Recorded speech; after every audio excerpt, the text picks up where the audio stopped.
Nung nasa Mildones ako nagtatrabaho ay meron akong boss na inis ako sa kanya. At tuwing umaga kasi pag dumating siya ay wala siyang ginawa kundi magkape, magbasa ng dyaryo, magbabad sa telepono at lahat ng mga trabaho na kailangan niyang gawin ay ibibigay niya sa iyo. Kaya ang tingin ko sa sarili ko ay mas magaling ako sa kanya. Lumaki ang ulo ko. Akala ko magaling ako. At pag minsan pag tumatawag ang aming main office at tinatanong siya, sabi ko, he's very busy doing nothing. Ganoon ako kainis sa kanya. At pinapanalangin ko, sabi ko, Lord, tanggalin mo itong taong ito kasi Lord, nagkakasala ako sa iyo. Tanggalin mo siya. Pero may dinidil pala ang Lord sa puso ko. Alam mo, sabi ng Lord sa akin, hindi siya ang may problema, ikaw ang may problema kasi mayabang ka.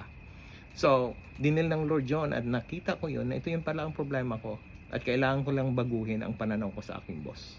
At ang nangyayari ay binago ako ng Diyos at nagiba ang aking pananaw, nagiba ang aking tingin sa kanya.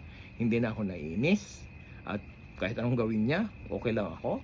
At dumating sa point na naging paborito niya akong empleyado.